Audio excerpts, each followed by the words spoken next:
5 দিন নিখোঁজ থাকার পর বাদুড়িয়ায় নিখোঁজ যুবকের দেহাংশ বিভিন্ন খাল থেকে উদ্ধারের ঘটনায় চাঞ্চল্য এলাকায়। পুলিশ জানায় মৃত যুবকের নাম নাসির আলী, বাড়ি উত্তর 24 পরগনার বাদুড়িয়া থানার যাত্রাগ্রাম পঞ্চায়েতের পাপিলা গ্রামে। এলাকায় উত্তেজনা থাকায় বসানো হয়েছে পুলিশ পিকেট। গত সোমবার এই এসআইআর সংক্রান্ত বিষয়ে ফোন করে ডাকার পর সন্ধ্যায় বাড়ি থেকে বের করে আর বাড়িতে ফেরেননি যুবক নাসির আলী। ঘটনাটি ঘটে সোমবার সন্ধ্যায় বাদুড়িয়ায় চাত্রা গ্রাম পঞ্চায়েতের পাপিলা গ্রামে। পরদিন মঙ্গলবার নিখোঁজ যুবকের বাইকটি উদ্ধার হয় স্থানীয় একটি খালের জল থেকে। এলাকায় বাসিন্দারা রাস্তা অবরোধ করে বিক্ষোভ দেখান নিখোঁজ ব্যক্তিকে খুঁজে দেওয়ার জন্য। বৃহস্পতিবার রাতে ঘটনার তদন্তে নেমে এলাকার বিএলও সহ 2 ব্যক্তিকে গ্রেপ্তার করে বাদুড়িয়া থানার পুলিশ। নাসির আলীর মৃত্যুর পেছনে যাদেরই হাত রয়েছে তাদের চরম শাস্তির দাবি তোলে পরিবার। মৃতের দাদা ইউসুফ আলী মণ্ডল তিনি কি বলছেন শুনবো। রবিবারের থেকে ওর কাছে ফোন করছে যে তোর তো মায়ের বিয়ের কাগজপত্র অসুবিধে, তা তুই একটা কাজ কর, আচ্ছা রবিবার না তুই সোমবারের দিনে আয়। সোমবারে কটায়? তা ও বলছে তাহলে আমি বিকেলে অথবা না তুই সন্ধ্যের পরে আয়, তোর সুবিধা হবে। তারপরে ওর পরস্পর পয়েন্ট ঘুরে থেকে ওর কোথায় নিয়ে গেছে আমরা সেই খোঁজটা আর পাচ্ছি না। তবে আমরা এটাই চাচ্ছি যে এই যে বেলো যে ওর যেভাবে মানে শরীরে আঘাত করেছে তার জন্য আমরা ওকে কিভাবে পাওয়া গেল? সেভাবে মানে দেখা যায় চারঘাটে একটা সাইড পাওয়া গেল, লালকুটি একটা অংশ পাওয়া গেল, আমাদের চাতরা পদ্মায় একটা পাওয়া গেল। এইভাবে ওর টুকরো আমরা সেটা আমরা বলতে পারছি না, যে কারণটা কি সেটা বলতে পারছি না। আমরা রবিবারে থেকে ওর কাছে ফোন বারবার ফোন আসছে, বলছে তোর মায়ের যে কাগজপত্র ভুল আছে তুই চলে আয়, আমরা কাগজপত্র সংশোধন করে দেবো। তা বলছে কোন টাইমে যাবো? তো বলছে তুই একটা কাজ কর, তুই সন্ধ্যের দিকে আয়, আমি তোর কাগজপত্র সব ঠিক করে দিচ্ছি। তারপরে থেকে আর 7টার থেকে ওর ফোনের সুইচ অফ নাসির আলীর। তারপরে আমরা পুলিশ নিয়ে খোঁজাখোঁজ করছে, থানায় টানায় সব দিলাম। তারপরে কালকে আমরা লাশের সন্ধান পেলাম, যে ওর টুকরো টুকরো করে বিভিন্ন করে। তাতে পুলিশ আসামি তোলার পরে পুলিশ জিজ্ঞাসাবাদ করলে পারে যে কোথায় তোরা মেরেছি না, যে তারপর পুলিশ তদন্ত করে লাশ তৈরিছে। একটা জিনিস জিজ্ঞাসা করি, হ্যাঁ পারিবারিক ও পাশাপাশি বন্ধু ছিল তো? হ্যাঁ, একই পাড়ায়। এইরকম নৃশংসভাবে খুন করলো কেন সেইটা আমরা বলতে পারছি না। ওর মধ্যে কি ওদের কি হিংসা ছিল সেটা আমরা জানি না। ওর তো ছোটবেলার বন্ধুত্বরা। আপনি তো কাকা? হ্যাঁ, আমি না, আমি ভাই, ওর ছোট ভাই। আমার ছোট ভাই। সেই জায়গা থেকে কি মনে হচ্ছে এরকম নৃশংসভাবে? আমরা সেইটা বলতে পারছি না আমি কীভাবে যে কী হয়েছে। আমরা সেটা যা সে আমরা কাজ কাম করি, তো আমরা ঠিক পাচ্ছি না। তবে আমরা এইটাই চাচ্ছি যে প্রকৃত যে আসামি তাকে। ওর কি কোনো রকম ওর সঙ্গে শত্রুতা? না, তা শত্রুতা ছিল না, শত্রুতা সেরকমভাবে আমরা কিছু দেখিনি। তাহলে এরকমভাবে মারলো কেন? সেইটি আমরা কি করে বলবো বলেন। মৃতের আত্মীয় নূর ইসলাম মণ্ডল তিনি কি বলছেন শুনবো।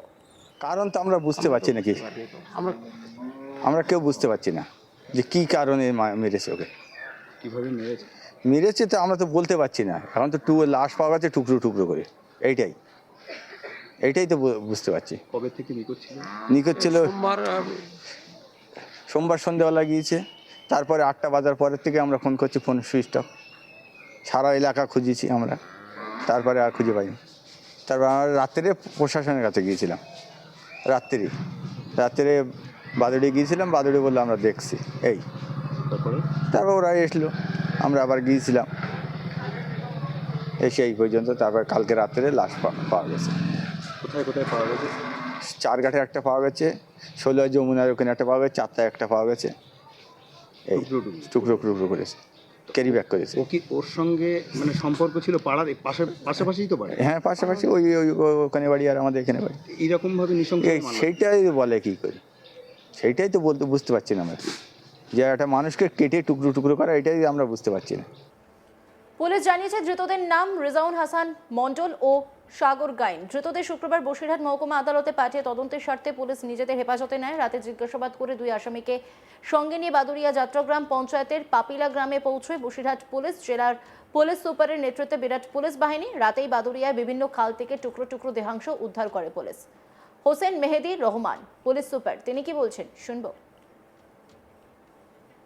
গত 9 তারিখে আমাদের কাছে একটা কমপ্লেন্ট আছে যে নাসির আলী বলে একজন, উনি বাড়ি থেকে বাইক নিয়ে বেরোন এবং বাড়ি ফিরে আসেননি।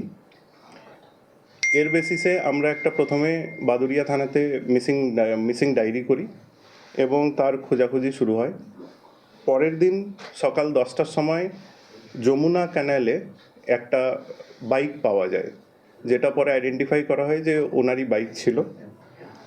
ওই বাইকটা পাওয়ার পর ওখানে আমরা ডুবুরি লাগাই, যাতে ক্যানালে কোনো বডি আছে কিনা বা ওনার কোনো কি হয়েছে ওটা সন্ধানের জন্য, কিন্তু ওখানে আমরা আর কিছু পাই না।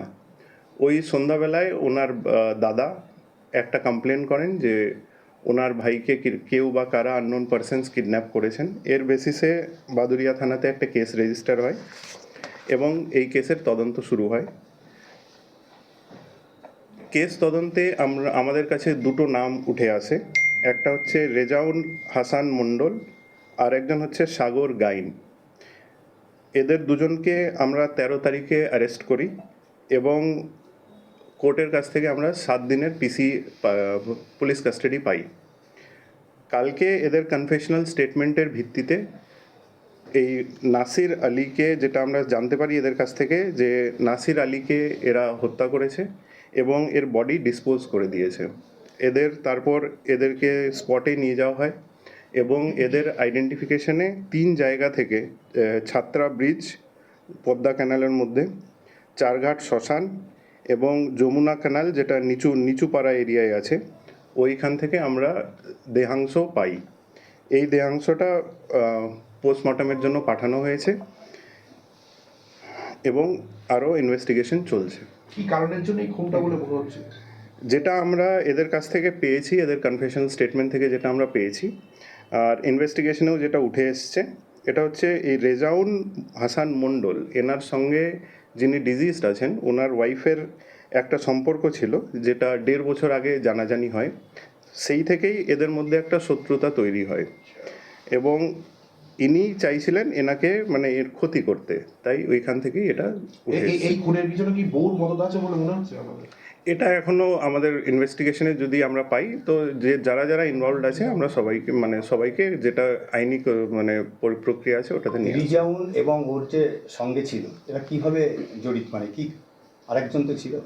হ্যাঁ, রিজাউন এনার সঙ্গে সাগর গাইন, রিজাউন তারপর সাগর গাইনকে এর সুপারি দেয় এবং সাগর গাইনই এই দুজন মিলে এই হত্যাটা করে। কোনো লেনদেন হয়েছে সুপারিতে আছে? যেটা আমাদের কাছে উঠে এসেছে যে একটা অর্থের প্রমিস করা হয়েছিল, কিন্তু তখনও কোনো আদান প্রদান হয়নি। ঠিক কী কারণে জানে শেষ করা হলো তা জানতে পুলিশ ঘটনার তদন্ত শুরু করেছে। স্থানীয় বাসিন্দাদের অনুমান নাসির আলীর স্ত্রীর অবৈধ সম্পর্কের জেরে এই ধরনের ঘটনা ঘটে থাকতে পারে। পুলিশ ঘটনার তদন্ত শুরু করেছে। অন্যান্য খবরের আপডেটের জন্য অবশ্যই নজর রাখুন আজ তাক বাংলার ইউটিউব স্ট্রিমিংয়ে। লাইক, কমেন্ট, শেয়ার এবং সাবস্ক্রাইব করতে ভুলবেন না।